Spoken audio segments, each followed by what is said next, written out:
Through the course of more than 2,500 columns published here, there, and yonder, and around the globe over the last 18 years, all of it on the basis of what were my deep concerns for what was happening in this country, I've met a lot of wonderful people, and a lot of people in Tea Party organizations, a lot of wonderful people in 912 groups, a lot of wonderful people in We the People groups, a lot of wonderful people with the right kinds of militias in their neighborhoods, not the wrong kind of militias. There are two kinds. We all know this.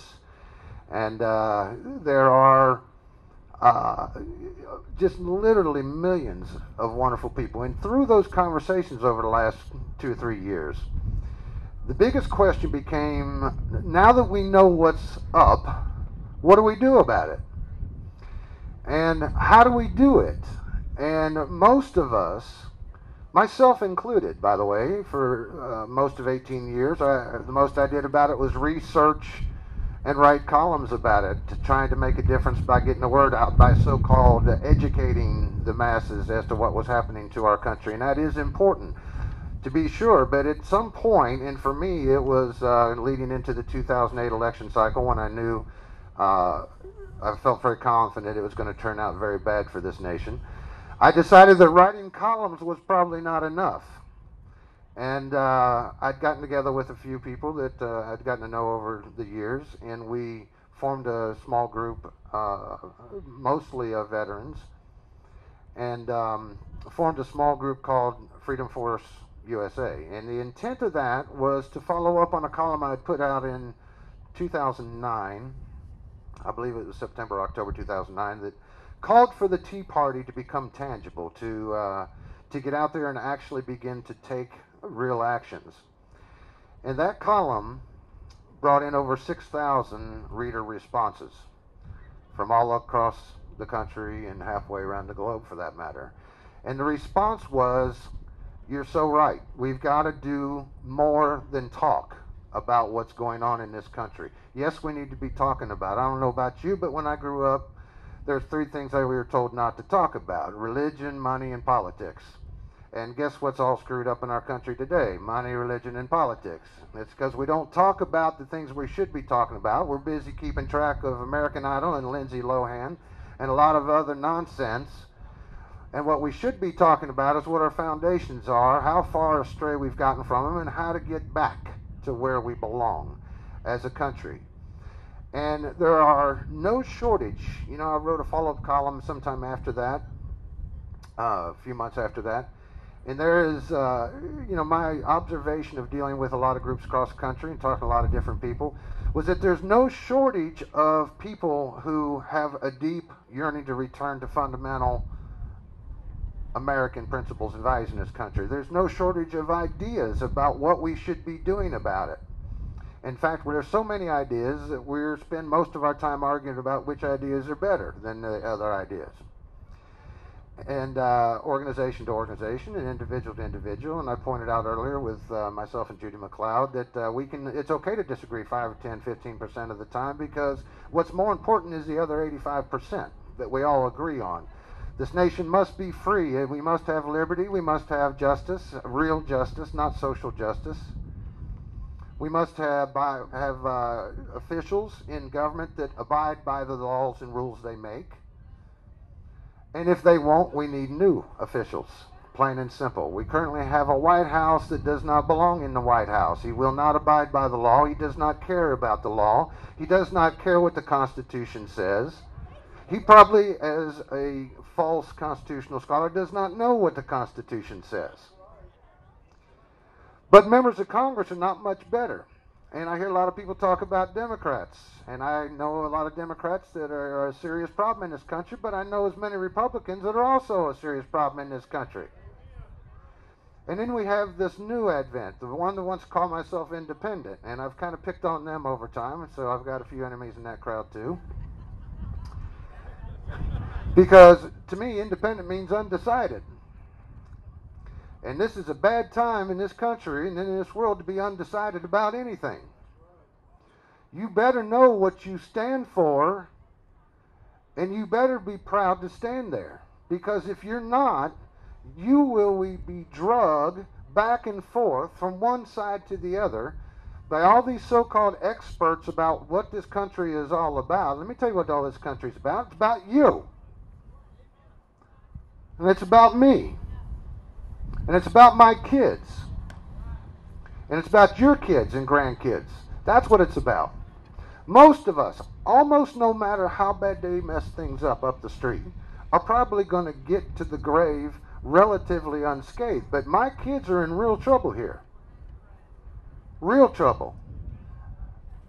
And grandkids are in even worse trouble, because where this country's headed is in the wrong direction. We got no choice but to turn it around. And the question is, what next? How do you do that? You do it the same way you turn souls around, one soul at a time. That's how you do it, one at a time. When we were Freedom Force, we were 1 and then 2. And then when we were Patriots Union, we were 4 and then 8. And then when Veteran Defenders came along, we were a few hundred or a few thousand more. And today it was a great crowd, but we want to see this and the next event filled both sides, wall to wall, as far as people can get. We want to have to set speakers all the way down the line so that people way back there can hear what we're talking about up here. But let me tell you something about that next event. The next event will be for one of two reasons. This time, we came peacefully. Because it's the thing to do. It's the right thing to do. Because I was having a conversation with Patrick Henry late last night. And we were going over his speech today. And we were talking about Patrick Henry's original speech and everything that was in there and how serious it was. And I said, you know, Patrick Henry and the Founding Fathers, that was written at a time before the Constitution was written, before the Bill of Rights was written and put in place, before our constitutional republic was formed and established. That's when those words were written, and they're very powerful words, and we find ourselves in similar circumstances today, sure enough.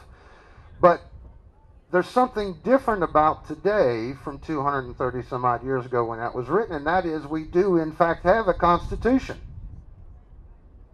We do in fact have a Bill of Rights. And we do in fact have mechanisms intended to make sure that what our Founding Fathers endured in the Revolution does not really have to happen again here today if we act peacefully before peaceful is no longer an option. If. And I mentioned it's a big if. Here's why. 2 reasons. Only 2. There are millions of people out there just exactly like us, but they're not here today. Okay? They're not here today. Maybe 30 days was not enough notice. It was enough notice for us. Maybe the weather wasn't going to be warm enough, but it was warm enough for us. Maybe it cost too much to get here, but we all found a way how to get here. Okay? And it's because people like us don't take no for an answer. Now that makes us a huge problem for the folks down the way. And I've never figured out quite how they do their math and decide that 300 million American citizens should be scared of 535. I haven't quite figured that one out. But I know a bunch of people here who are not. And there's more out there like us. Okay? So what next? Well, I'll tell you what next. There's a declaration to restore the Republic that's been issued. It was issued on October 4th of this year, and 30 days later we were standing here, and people said they won't come, but you did. And people said you can't get a stage together that quick, but we did. And they said you can't get a permit together in that time frame, but we did. And they said, you can't raise enough money right now to pay for this. But we did.